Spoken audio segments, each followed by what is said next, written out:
staged UFO attack on Earth. We have been preconditioned by all the media for the past couple of decades to slowly but surely start accepting the existence of aliens and UFOs.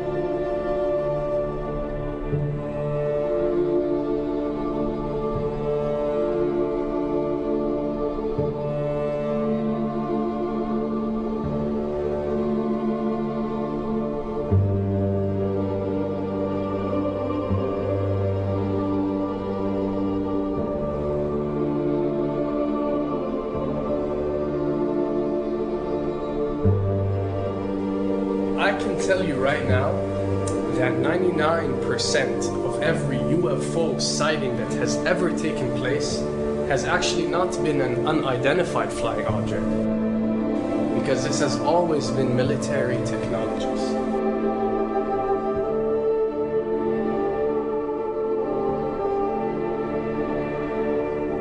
Another thing I'd like to point out is surveys and questionnaires. You know, we get surveys and questionnaires all the time, you know, sent out by the state or by the government or by our rulers and our officials and so on and so forth. Do you really think that these ruling powers care about what you think? Do you really think that they're waiting to ask you and receive your answer before making a decision? What happens with these questionnaires is that they are released. For example, what country do you think the US should attack next?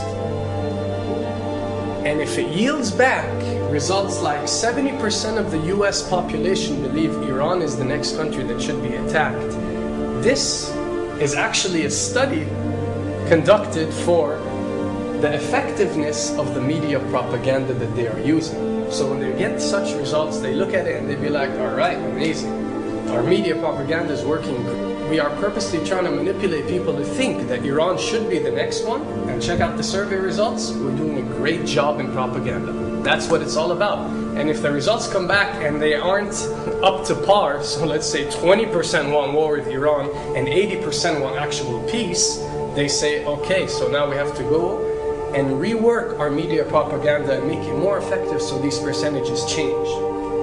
Why am I saying this? Because of the UFO phenomena.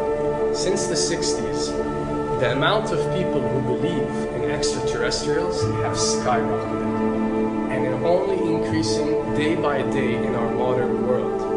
This only confirms the success and the plans that are taking place to first manipulate you to believe in UFOs, and second, to conduct a UFO attack that is going to force the whole world to unite to fight off this enemy and accept the New World Order. A former Canadian government official is warning we may be on the verge of intergalactic war, saying, quote, the Bush administration has finally agreed to let the military build a forward base on the moon, which will put them in a better position to keep track of the comings and goings of visitors from space, and to shoot at them if they so decide. I was introduced to the late Dr. Wernher von Braun in the U.S., the father of rocketry. In my first meeting with him, during that first 3.5 hours, he said to me, Carol, you will stop the weaponization of space, because there is a lie being told to everyone that the weaponization of space is now first being based upon the evil empire, the Russians. There are many enemies, he said, against whom we're going to build this space-based weapon system, the first of whom was the Russians, which was existing at that time. Then there would be terrorists. Then there would be third world countries. Now we call them rogue nations or nations of concern. Then there would be asteroids. And then he would repeat to me over and over, and the last card, the last card, the last card would be the extraterrestrial threat. As a military strategist, as a person who worked on the MX missile, which I did later, he said, you will find that there is going to be a spin to find some enemy against whom we have to build space-based weapons, and now we should expect the spin. And that's the formula, except that it's all based on a lie. A supersonic saucer. Called the Silver Bug, it was truly revolutionary. The plans show in detail a multi-jet engine craft that boasted amazing maneuverability and speed. It's an intriguing thought that this concept may tie in with the work of the German scientists who brought saucer technology to the US at the close of the Second World War. What was needed were certain cover stories. What do you do when people are spotting aircraft and then telling reporters that they've seen something very unusual flying out of an airbase in Nevada?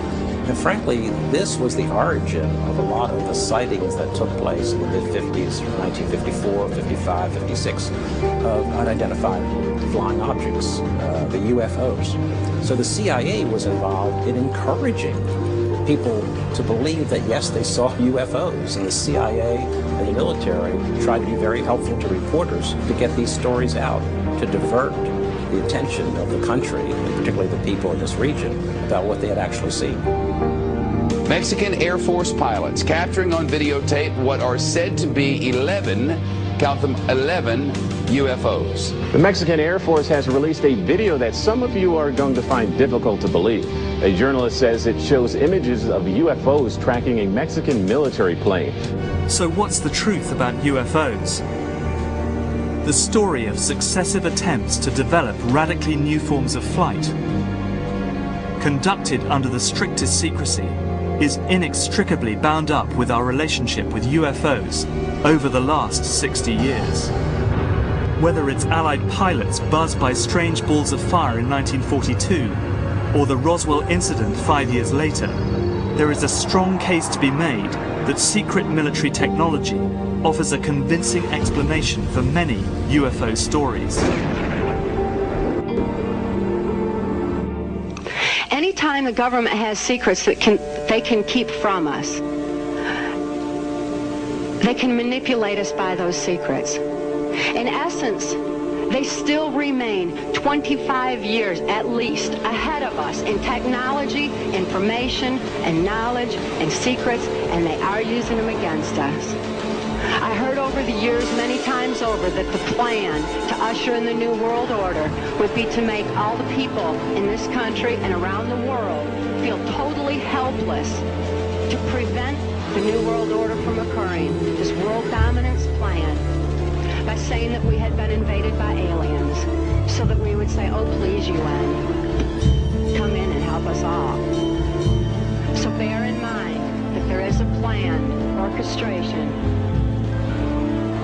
to get people to be submissive through the secret technology and information that they're keeping from you under the blanket of the so-called National Security Act.